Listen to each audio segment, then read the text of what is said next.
Hi, friends. I'm Lauren. And I'm Katie, and welcome to Okay, but Did You Know? A podcast where we talk about the TV and media that we love with a friend who's never seen it before. Today we're recapping and chatting about Once Upon a Time, episode 314, The Tower.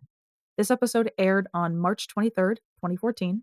It was written by Robert Hull and was directed by Ralph Hemmicker. Now, before we get into our recapping and chatting, let's go over a synopsis for The Tower.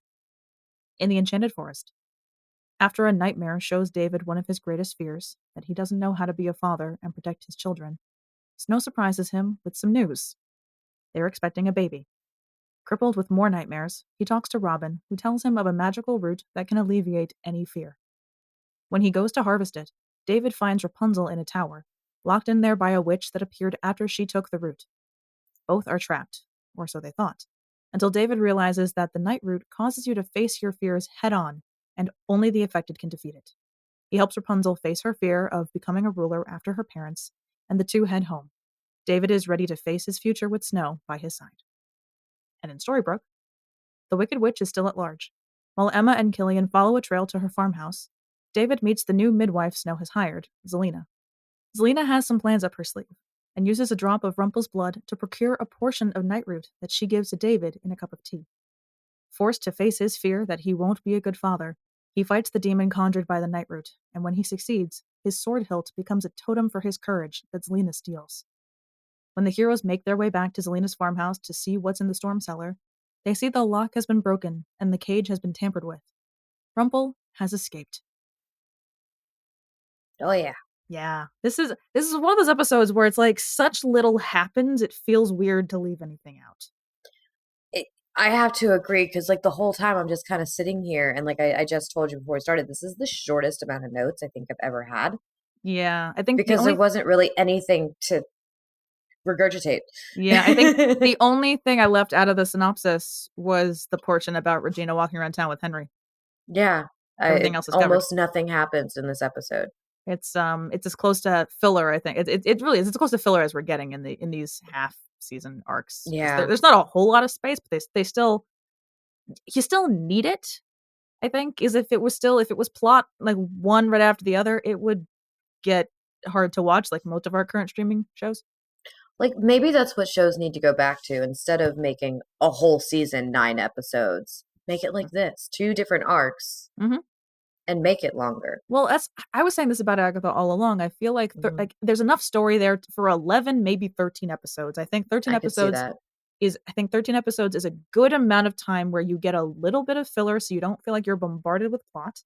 It doesn't make it just feel like a very long movie because movies don't have a whole lot of filler time. They have 2.5 hours and then they're Hmm. done at the longest, usually, hopefully. Uh, and it gives you time to care about the characters, you care about the plot without it feeling kind of exhausting by the end. Like I love Yeah. Agatha, and you and I do watch it all in one go when we have the time to do so. But I would appreciate it just as much, if not more, if there was a little more time for us to just enjoy the characters. Yeah. I mean, and it helps if all the episodes are also kind of long too, because Yeah. you're going to love this news. I actually wanted to get your reaction. I finished the first season of Why Women Kill Oh, right before finally. this. It Finally. just took a year. But it's one of those shows I really enjoyed it. But then Hmm. every time I would try to go to watch it, I realized it is a little bit more adult Yeah. at times. And so I couldn't really watch it around the kids. Hmm. And so it just took a really long time to finish it. But I just finished it literally like 20 minutes ago. uh, but each episode's like an hour long. Yeah. So even though it was only, I don't remember how many, 10 episodes, Something like that. each one's so long and Hmm. the same length. I think that's where I have my biggest complaints with some of the newer shows, especially these Disney Plus Marvel shows, is they're not all the same length. Yep. And I'm like, no, no, no. You give me a TV show. Please make them the same length. Please. Yeah. But it was really good. Yeah, no, I'm glad you liked it, which is funny that you hadn't finished it because I remember I told you that like part of your fall story gave me, Why Women Kill vibes. Yeah. And I just finished. Like I Yeah. had no idea. I think and the thing is when I wrote that story was on like I wasn't watching the show at the Mm. time. Oh I yeah. and at the point of the show I'd been in, I think she knew that he was having an affair and that was it. Oh, okay. So that's only a few episodes in. So I had like no inspiration from the show for that story. So No, that it's was really interesting. funny for me. Yeah. Obviously, it was a dream in the beginning because I'm just like, this is Yes. a weird ass dream. Well, yeah, it's a weird dream, but also it's the fact of Emma's nursery can't be in that castle. It's a different castle. Yeah. But also hearing Emma call him daddy just made me feel icky inside. I forgot about that. I was like, on the way she does it, it's weird, but it that got me a little bit. It made me feel weird. I was like, I don't know how I feel about that. And I'm the one that reads dark romance in this relationship. I know. It was weird. Maybe I'm desensitized. Maybe you are, because I don't really read that much. I Like have my Neon limits. Gods is probably like the darkest I've gone. I don't think there's mommy or daddy kink in any of the ones yet. I don't think there will be, quite frankly, I but haven't even gotten to the next one yet. I need to yeah. up my game, apparently. I'll buy the next one soon. I gotta go back to the bookstore anyways, because I keep forgetting to buy the book club book. Nice. Um, Yeah, I'm looking at the other Katie Robert books out of curiosity. I think off the top of my head, only one of them does daddy kink. yeah. See, I don't mind that. It was just weird with Emma. Eh, Not to again, out myself, but like I'm fine with Daddy Kink. But it's our with podcast. Emma saying it was really weird. That's fair. The spinning head doll had me cackling. I'm Yeah, like, this is such a serious they're moment. putting in so many references. It's just nuts. It's just chaos with that. And I just see the doll head spinning, and I'm like, what the fuck? Um, and then like nothing, no thoughts until we go all the way to like Rumple and Zelena, and she's shaving him with the It's weirdly intimate, is all. And like to be fair though, I do feel like dry shaving somebody with a with a curved blade. with a Chris dagger, that's gotta be real dangerous. And there were some continuity errors where like obviously like they shave like half his face and then film certain things. Because there are times where they'll pan from her shaving like to the one side to then like his like front facing view, and like his Hmm. chin goes from shaved to not shaved with like between cuts. But like that's not a blade you would really like shave with. You No, need like a but straight edge. That's why it's called a straight edge shave. yeah, it's And I'm like, well, it's so disturbed. I'm like, I just wrote, I'm like, this is oddly disturbing, and I can't pinpoint what the fuck is going on right now. Zelena and Rumple by itself is oddly disturbing.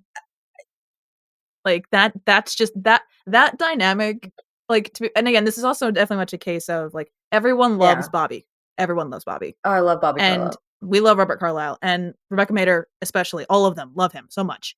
And he does such a good job with the professionalism, but also making sure Hmm. everything is safe. And if something feels unsettling, that to me means that they had a good relationship and could get that weird, creepy intimacy.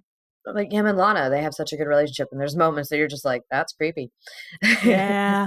Which means he did a good job with Rose too. Yeah. No, he just I think Like, he's just who hasn't he had a good relationship with? but that's the thing is he's just one of those kinds of actors. I think because he puts in so much work, it just the way he just works with other actors as Hmm. well is like everyone.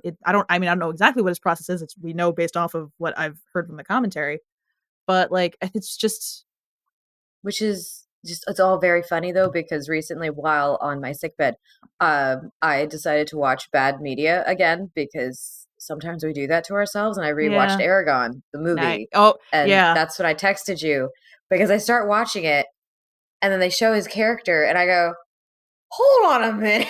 So This person once looks upon a time, familiar.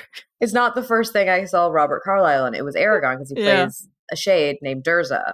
Mm. But the whole time I'm watching it and I'm like, it's Rumpelstiltskin. Like he acts like Rumpelstiltskin almost. It's so he's just really good at that kind of character. Mm-hmm. No, he is. And I was like, haha, I found my in. One day in far, one far day, future. one day, maybe you'll get me to watch because it doesn't help that you tell me it's a bad movie. Oh, but well, it's only a bad movie if you've read the book.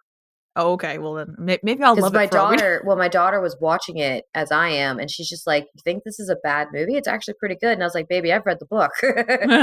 It's bad." And she's like, "But she's like, I like it. I think it's good." And I was like, "Yes, because you haven't read the book. If you read the book, the movie is ruined.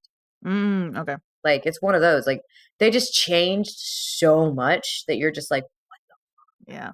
and that's why number two never got made. Gotcha. Um, the Zelena's goal. I'm just like, what's she going for here? But I know it's not gonna be told to me yet, so I'm in that. Well, we're all thinking when you're watching this point. What's the goal here? The goal is to I mean, she said it in the last episode was Yeah, she's gonna ruin Regina's life. That's that she's that ruining like everybody's lives. she's gonna ruin some very specific lives. Um away. I can't say, like, but like, does the not knowing what she's going to be doing, that this frustrates you less than Pan, I would assume. Oh God, yes, because she's Okay. evil. She's supposed to be I evil. mean, like I said, I'm a sucker for a pretty evil lady with a knife. What can I say? Exactly. Like, but yeah, so like much like with Pan, it's gonna take a while before you find out exactly what her plan is. Like you're gonna find out right Hmm. before the fruition of things. But that with the structure of this, that kind of makes sense. But I you're feel also like they not learned their spending. lesson though. I think so too, and I think this is a case of with Zelena, you're gonna wait a while because you're not gonna find out exactly what she's planning until Hmm. 318. So it's gonna be 6 episodes. So Oh, it's that's actually not too bad. so it's 6 episodes into the arc versus 8, which is a little sooner. So there's more time for it to come to fruition. Hmm. But and kind of have the turmoil of how do we stop her from doing this kind of thing. But it, like kind of like what you said with Zelena, you expect her to be evil. So the fact that people are Yeah. afraid of her or just are like wary of her is less odd. But also, like I said, I feel like from the beginning you get a basic understanding of she feels like she's owed something that Regina has.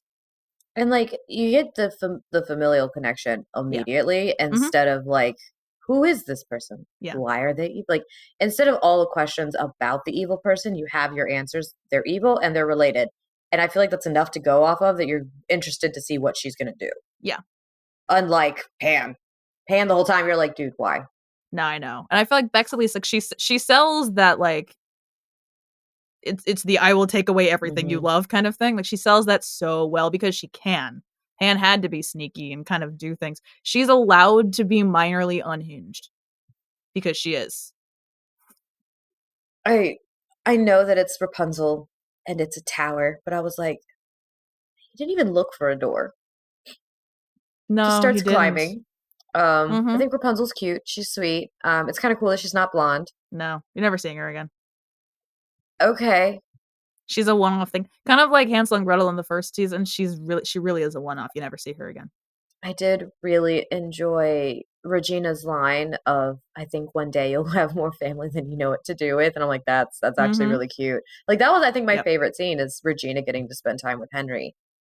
Yeah, and you Um, see what I said about like how it feels almost like Henry. He feels safe enough with Regina to open hmm up to her, which means there's something in the back of his mind that tells him this is a safe space and this is a safe person. yeah, Whether he can remember it or not, he knows that this is someone that that he can trust. and I got creepy. It got creepy. Again, With the doppelganger. Um, Fear. yeah, the night root thing. Yeah. Fuck, it was creepy, and I'm here for it. Obviously, uh, Yeah, it was creepy. it's just like, all right, creepy. Also, why are we doing this? My thing is, if people are mad about the Regina Twilight effect CGI from the pilot, why is no one mad at how that fear monster CGI is?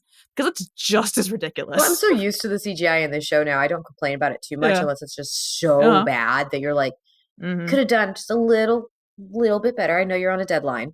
Um, Mm-hmm. so I think at this point I'm so desensitized. I'm just so used to the CGI in this freaking show that I was like, okay. That's Um, fair. and then finding out that she took his courage, I was like, this is Yes. hilarious. This is hilarious. All right, whose brains are we taking? I can't wait. I love that you're joking, but the next episode is called Quiet Minds. Like, I know you're Oh joking, shit. but like you're on the right track. I'm on the right track. She Because needs brains is something. next. Yeah. And then someone's heart, which it makes me think, are they gonna go physical heart? If you Okay, want I've straight watched if you want straight answers, ask a straight lady. I'm now officially saying that every time I can't tell you something. God damn. You're It's gonna be a welcome. lot. It's going to be I'm very good at often. I'm good at picking things up on the show, I No, you feel. are, but like also this is the Wizard of Oz. Yes, they're going to go with the It's the emblems. Wizard of it all, yeah. They're going to go with the emblems of the Wizard of Oz. That makes perfect sense. And then Rumple escaped. How am I Yes. not surprised? So Mhm. honestly, I think I was just bored.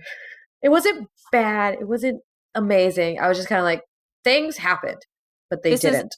this is an episode that is very much a case of it's fine. It's not one that I'm vehemently against. It's nothing I have any certain personal aspects that I don't like. It's just kind of there. And there are some things that I like about it, and I'll go through. I did pull out quite a few notes and make it more entertaining for myself. But I was trying to find this for I thought it'd be fun for the fun facts, but I couldn't find it. So the for dance rehearsals for the scene with in the dream sequence, the choreographer is Paul Becker, and he does all the Mhm. choreography for Once Upon a Time and other TV shows that like don't have like dance numbers, but there's moments where people are dancing kind of thing, and they have to talk, so you choreograph that with the lines and everything. I thought I had seen a behind the scenes of them rehearsing this, but I guess I've only seen behind the scenes of other dance moments in the show. I don't know, but I'll link his YouTube in the show notes because I think they're fun to watch. And for people Mhm. that have seen the musical episode in season 6, he's posted like a bunch of behind the scenes of rehearsals and like them doing it with the music over it and them doing it not with the music over it. It's just really cool to see that process. I have some time till I get to watch that. You do. That is the end of season 6. Good God. That's so you got like 2 years or a year and a half, Yeah. however long it takes. A long time, however long it takes us to get there. We really did sign each other up for an extended friendship. You're stuck now. Yep. Oh well. Obviously, the bicycle with the basket on Zelena's porch is a reference to Miss Gulch from the Wicked Witch of the West's Kansas counterpart from the Wizard of Oz.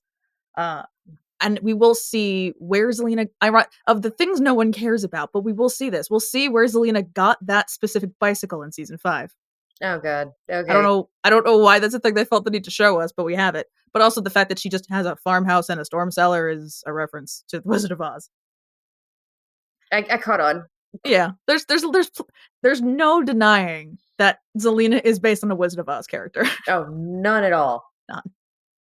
And I really didn't have a whole lot of fun facts, but the last one I have here is that David explains he gained knowledge about holly berries from previously working in the animal shelter because he saw dogs track them. However, that would be very unlikely in a real life scenario because holly berries are poisonous to dogs. Yep. They would not be tracking them anywhere; they would die. So yeah, the writers love their research. They really do. And to be fair, I'm not gonna. Yeah, I was gonna say I'm not gonna be mean, but I'm gonna be. Robert Hull tends to write some of my least favorite episodes. So the fact that this one's just fine. It does have a lot of funny lines in it. Yeah. But I pulled out a lot of lines and I can read them for you. With this, might I suggest we start by asking if anyone's seen a woman with green skin running around? Yeah, that's a good one. Not enjoying your cage, not appreciating your jailer, and then I am no better than a man. Honestly. I'm really not. Most of my lines, I think, are Zelena and Killian, quite frankly. I mean, they have the best lines. They do. You give the snarky Brits the best lines. That's what you do. Mm-hmm. Or I guess Colin is Irish, but he uses a British accent. It's fine. Other than an austere sense of design, nothing when they're in the mayor's office looking for stuff. Which again, that also brought to mind how did they miss the footprint in the middle of the floor? Because they're not exactly the best bunch at this. Like they always act like they know what they're doing and they're gonna catch the bad guy, and then they do the dumbest shit. And I'm like, you have no idea what you're doing, but you act like you do. They have no idea. Fake it till you make it. Mm-hmm. It's entirely possible we were all friends in our missing year is giving the same vibe as maybe this will mellow everyone out. Newsflash, I no. didn't think of that. No, it didn't, and no, you weren't. Nope. It's a big fat no right there. I don't think your hand is recovered from my squeezing it. Well, it's been almost 30 years. I'm sure it'll heal. I just think it's a cute line. It is. She really she's typecasted at this point, though, and all the things I've seen her in now. I'm just like, she just plays the same character over and over again. She plays she plays that role fairly well. I think also it has something to do. Someone said once it has to do with her face shape because she's got a rounder face because she not only is she always like the sweet person of things, but despite the fact that unless she's pregnant, she's not an overweight individual. In a group of people, she's almost always the one who worries about her weight the most, even though she is not like that. That was the case. She's short like me, though, isn't she? She's not terribly tall, but she's never overweight. Like she's like because that was like, and pregnant doesn't count.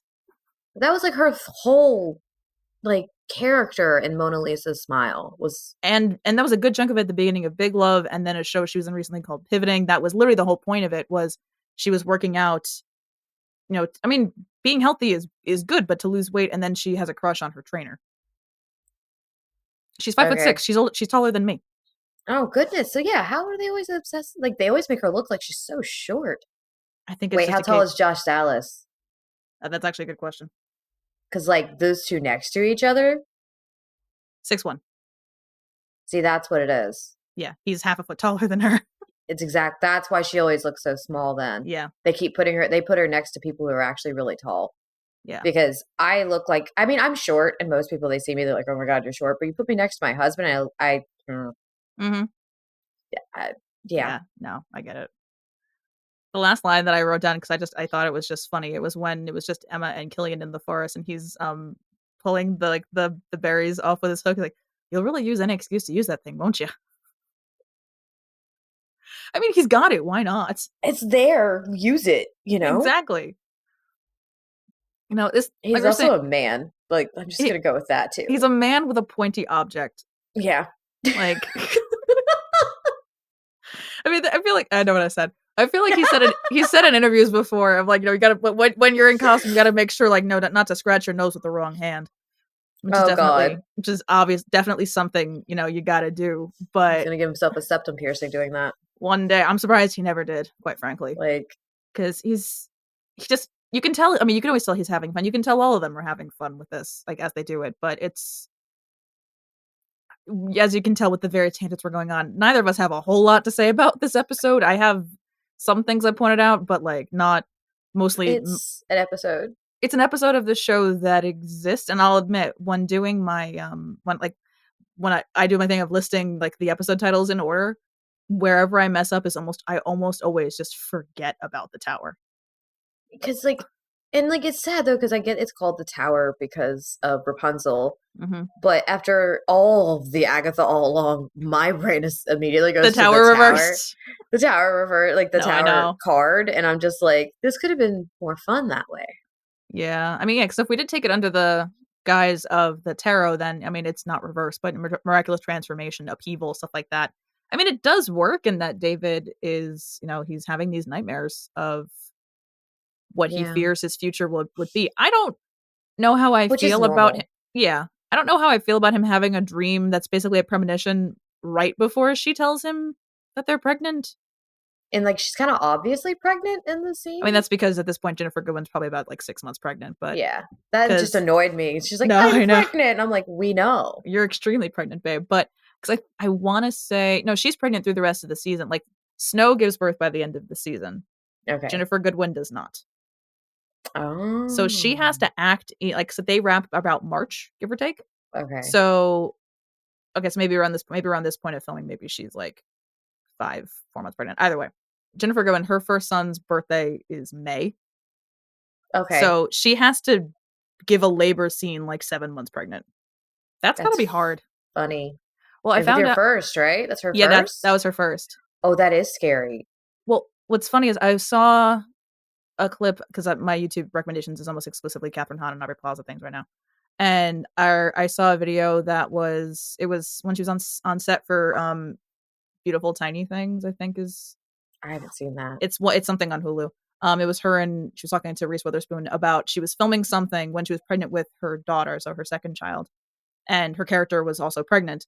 And they did like a labor scene for a few days, but then it was supposed to be a 3-day shoot. But at the end of day 2, she went into labor. Oh, shit. So she did not film that third day, and then they had to stay in Philly until she was postpartum enough to put on a pregnancy belly to look Because you have as to pregnant. heal. Yeah, she has to heal, so but she still had to look as pregnant for continuity. So they had to wait for her to heal to then go back on set to film that last day of like cover. Damn. So like, because apparently it was like, but her daughter was premature apparently, according to that story. Like, so Oh, it's a case of like her doctor only let her go on that shoot because she would be back by a certain time, but she came early, so damn. yeah. But Yeah, no. Like, no, I no. can't imagine acting in a labor scene that pregnant. No. That seems Nope. No, thank dangerous. you. It truthfully seems dangerous. In a labor scene? Like, I guess it depends. I don't know much on, like, a lot of the actresses that have been pregnant while filming. Hmm. I just love the whole, like, I love the sitcom style where they're Yeah, always trying to hide it. yeah, Because I loved watching Ghost and the moment you can pinpoint that she's finally given birth to her child because they yeah, show her in a t-shirt and jeans yeah. and full front, like they finally show her full front of her body and you're They don't let Rose come out from behind that the counter until well after she's given birth. well after, and it's so funny. I have not watched this week's episode though. I need to go do that because I watched White Women Kill instead. It's a good episode. What isn't? Like, I mean, I this is true. can't think Ghost of is a a good bad episode of Ghosts. Ghost is a good show. Like, this is one I know we've both watched, but I'd go episode by episode on this one just to No, talk about it. Like, give no, me the I behind know. the scenes of this. It's amazing. Well, Okay, mainly because we want to make this episode as long as possible. Here's the complete tangent on ghosts. We love ghosts. We love ghosts. So in our defense, it connects because Rose plays Tinkerbell. Exactly, and this is the season where Rose McIver is on the season, so we're good. So the episode of Ghosts that you haven't seen, so it is kind of a musical episode, kind of. But so from the trailer and everything we saw, the Hudson Valley Players rented out their ballroom for their musical Anything Goes, and Sam had tried to audition for it when she was in high school and didn't get it. So I saw a video because I follow Danielle Pinnock, who plays Alberta. Oh, okay. She posted. I follow the two main characters. I follow a bunch of them on TikTok, and she posted the behind the scenes of all of the rehearsal and all the prep that she did to make the moments that she was in, as like, because she does dance rehearsals for the tap dancing aspect. She did singing lessons, like that. She showed her. I'm so excited to watch this. Her and Rose recording their harmonies for Anything Goes in the booth together. It's so okay. We need to finish. I got TV to watch. It's so beautiful to watch, just the prep of and how much and like you love to see that the actors care, because she could have easily just gone into the rehearsals to learn the dance moves and not done anything on her own. She could have just figured she could sing the song however she wanted to, but she took the time and the care outside of the regular rehearsal process to make it as good as it could be, and that's what you I feel like they all seem to really love their roles in this, and each other. Sometimes, really, like it's one of those casts, kind of like Once Upon a Time, where everyone seems so happy to be together.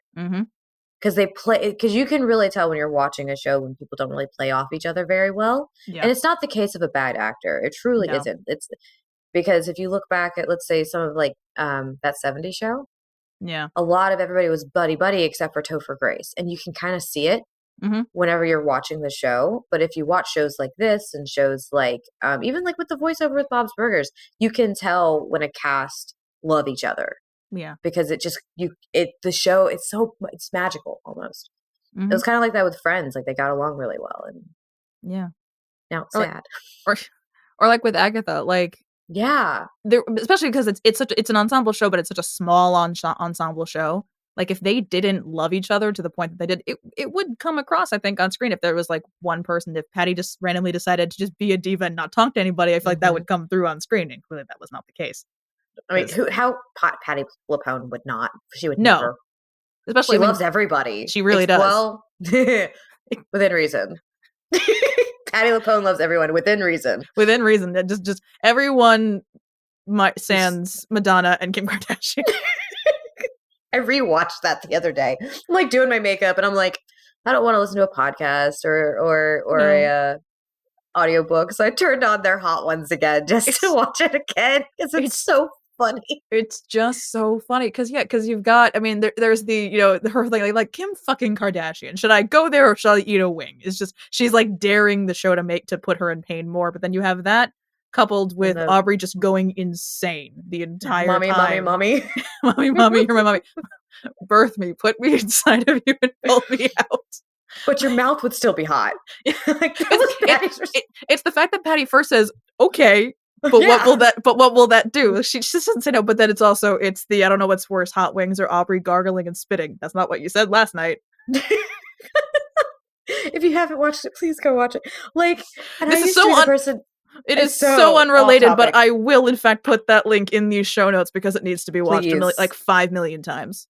Oh my god! And I used to not watch a lot of the behind the scenes or interviews or anything like that. Like I very much would like go watch my movie, whatever, watch the show, be fine with it. Yeah. And then I started talking to you. The amount of behind the scenes stuff I watch now, I can't help it. It's so much fun, and it makes TV better. It does, and I will say, like, I don't think I've gone down the rabbit hole behind the scenes stuff like I have with Once. Like Agatha's the first time that's really happened.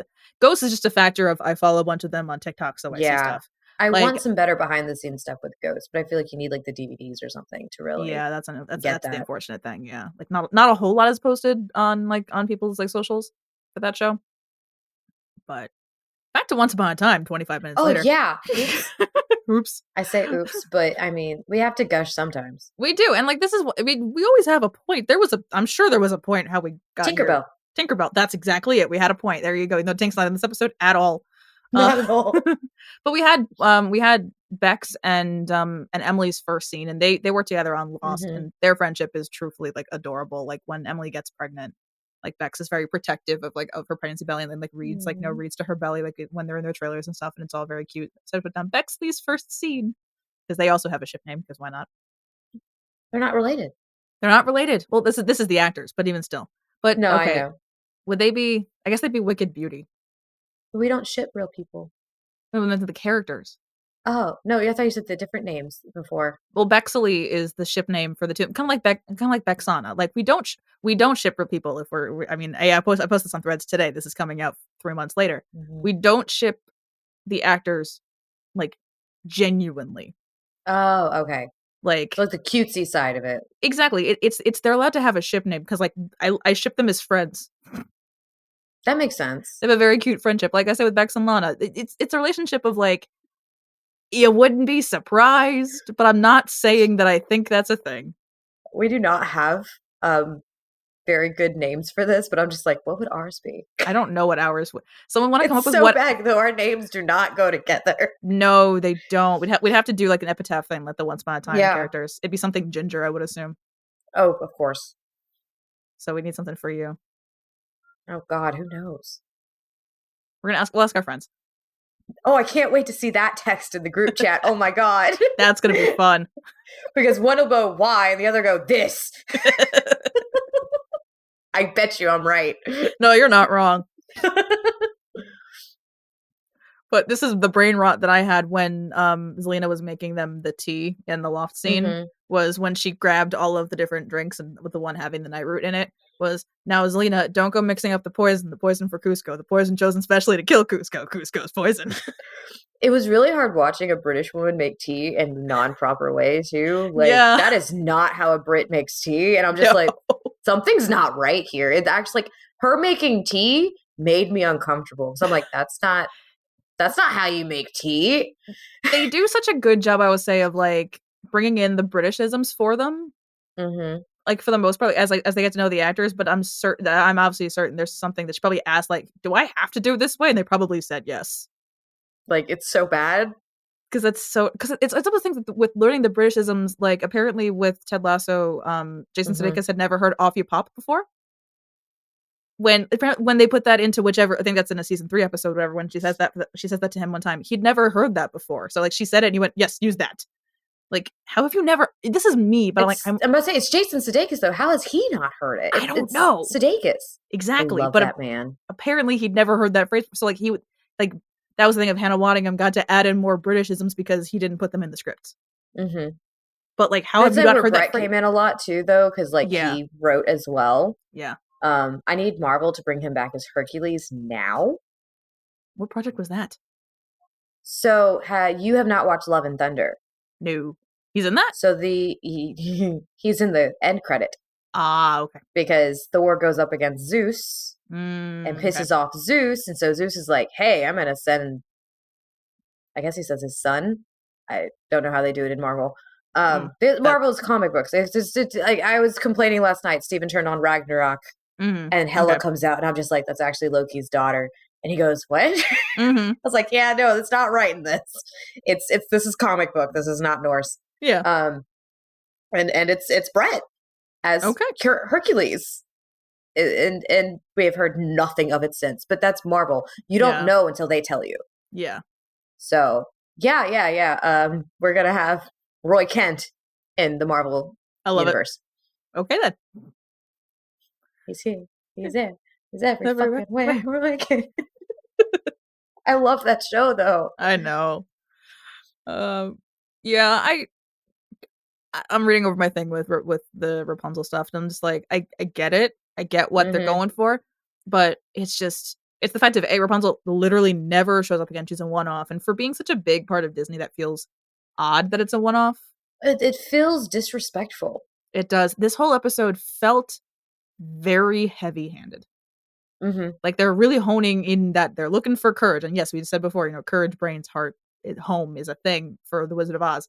We get it, but this episode especially feel like I Hmm. feel like when they, when Zelena harvests her brains and her heart and everything else she needs, it's not as heavy-handed of like everything about fear and courage and all of that. Like it's like every other sentence had the word fear or courage in it. Yeah. It And was very, yeah. it felt very heavy-handed is the It was best way tell, that I can don't put it. show. It was a lot of that in this episode, and it's important to see that aspect of Charming, and it's important to see, a vulnerable male character, because men are not Hmm. allowed to express that they have any kinds of fears, and we saw that with Robin too, of him saying like, no, that he would have, gone to find this route if he could. But it's just there's merit in that, but there's other ways of doing this without having fear be in every other sentence. Yeah, I have to agree. So, but I did like the little crime fighting gang towards the end. That was David, Killian, Emma, and Regina. Like that was a good shot of like that's like something you see like Yeah. in like a crime procedural. I love that they had to go and get Regina. They're like, there may be flying monkeys. Let's go get Regina. Yeah, exactly. That Like was really funny to me. Regina, she's part of the group now. At this point, she's part of the heroes. I'm enjoying that aspect because I know Yeah. she was our big bad for a while, and then Mhm. Mommy Dearest came into the picture and kept that going. But it Yeah. feels better having her a part of everything, and not because I can't stand when everybody hates on her all the time because Mhm. she's such a good character. She's a And yes, well-rounded character. I'm fully prepared now for season 2 of Why Women Kill. Like, I'm did they sure just you are. like go? Let's watch Once Upon a Time. Said, well, we're going to use these people. Well, actually, I do know why they cast Lana, or at least a bit of how they Why? cast Lana. So, have you ever seen Desperate Housewives? No, Okay. So Ava I Longoria. want to though. I keep getting No, clips. it's a good show. Okay. So Mark Cherry, the creator of Why Women Kill, also created Desperate Housewives, Okay. and Rita, the character that Lana ends up playing, was written for Ava Longoria originally. That was the idea. And in the first Oh. episode, it's very clear because there's a lot of parallels between Rita and Gabby. Okay. Ava Longoria wasn't available. She just didn't have time in her schedule. She does come in and direct, I think, an episode or two, but she didn't have Oh, time that's to fun. be a lead. So supposedly, I don't remember where I heard this, but supposedly what she said to them was, "Have you seen my friend Lana's work?" And Oh, I love that. that's either how she got the job or how she at least got an audition or something. I don't know how that whole process went, but it was basically Ava Longoria going like, "I'm not available, but my friend is." And it looks like it's another. Of course, it's going to be a time period thing. What time period is Lana? Yeah, so that one, so rather than the 3 time periods of the first season, the Okay. second season is one time period in the 1940s, but it's a Ooh. bunch of different people in the same cluster of stuff. So you do have kind of like, you're still following, like I would say, about 3 pertinent women, Okay. but it's all interwoven into one gigantic timeline. See, I was a history major. One of my obsessions is the 1940s. Let's do this. Okay. It's a great season, and the costumes are phenomenal. Oh, I can't wait now. So good. Because, no offense, I like Lana more than I like Jennifer Goodwin. That I don't disagree with you here. All right, so I have one last kind of funny thing I think to close us out, but before I get to that, what is your score? So I gave plot and character 7 Okay. because it does move the story forward, Mm-hmm. by a little bit. Mm-hmm. And there, like you said, there's funny lines. There's some great things that do happen. I really love seeing Regina and Henry finally, together again. Mm-hmm. And I did give personal 8 because I did enjoy it. Okay. Just nothing really happens. It's Mm-hmm. not like it's not something I was like, I want to turn this off. So like I gave it a pretty good score of a 22. So not Mm-hmm. terrible, but still. Yeah. I would say that's a It's, perfectly reasonable score. yeah, it's not bad. It's just Nah.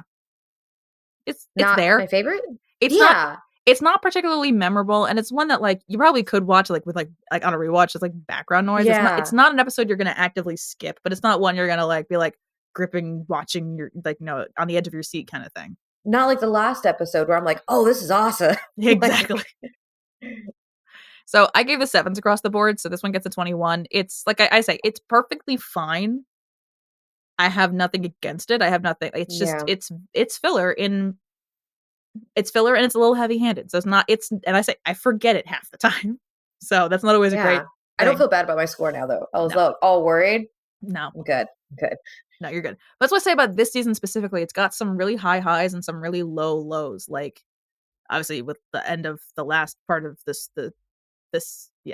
has my first and likely, I can't say only, but my possibly only zeros for any category.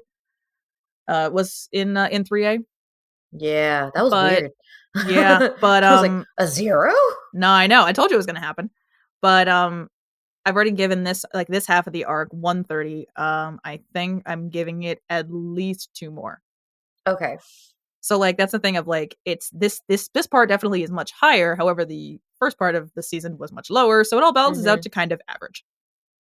That makes sense. Yeah. But my last funny thing is because you've seen Crazy Ex-Girlfriend, right?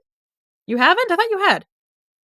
Okay, well that doesn't matter. I have homework, but so do you, so it's okay. It's okay. I'm Because not you mad. still have to watch A Knight's Tale. Yes, I thought you had. So that's either Okay. way. The joke's gonna be funny either way. So there's a song in the first season of Crazy Ex-Girlfriend that's called "Face Your Fears," Okay. which comes to mind in Charming's fight with his fear monster. Which again, I love his flowing hair works really well for the evil version. It His long does. hair works really well, and you The can tell deep voice just made me laugh. you can tell, but you can also tell Josh just has a lot of fun when he gets to play the darker Mhm. versions of Charming, and he gets a lot of experience acting opposite himself, which is always funny. But I just wrote down, which is like this is just me entertaining myself. Um, if from lyrics from the song, if a bear runs at you in the woods, don't run away. Look it deep in the eyes, put your hands on its chest, and say, "Bear, I'm not afraid." And then Oh, I have homework. I read at the very least listen to this song. I'll put a link Okay. to the music video in the show notes. But then the chorus or the beginning of the chorus is face your fears, run with scissors, because you can fly. Yes, you can fly. Fly out a window, fly off a building. Just believe in yourself. Face your fears. It's a phenomenal song. Like but it's so funny because it's Donna Lynn Champlin's the one that sings it, and she's got such a good like it's almost gospel kind of in the way that the style is. Okay. It's really interesting. Um, like that's all I can say is but it's like obviously full of terrible advice. Yeah. But it's the whole Okay. so much of Crazy Girlfriend songs are so tongue in cheek, but it's just like You know, I've reached the point one day we're probably going to do, I would say, a mini episode of like other things we're watching, just discussing them for fun because people seem to enjoy that we do that. But then I'm like, nothing we do is mini. no, nothing we do is mini. But however, talking about the other stuff that we watch that we really enjoy, Hmm. that's what the coffee chats are for on Patreon. Oh, yeah, we do that So if a you want to lot. hear us, we do that a lot. So if you do want to hear us talk about the other stuff that we watch that's not these shows, join our Patreon. Links in the bio. It's $1 a month, and you get access to the coffee chats and the extra content. Like we do call it the book club, but like you get a lot more stuff than the book club content. Leave it to me to be like, we should do this. And we already do it. It's the calendar all over again. Exactly, it's the calendar all over again. Oh my God. Thank you all for listening. Join us next time when we discuss Bob's Burgers Season 6, Episode 19, Glued, Where's My Bob? Don't forget to like, rate, and follow the podcast wherever you listen so you can be notified every time we publish a new episode. Follow us at OBDYK_pod on Instagram and TikTok. If you'd like to join our Patreon, you can find the link with more details in our show notes. This has been an episode of Okay, But Did You Know? A TV and media podcast. It was hosted by Lauren and Katie and edited by Lauren.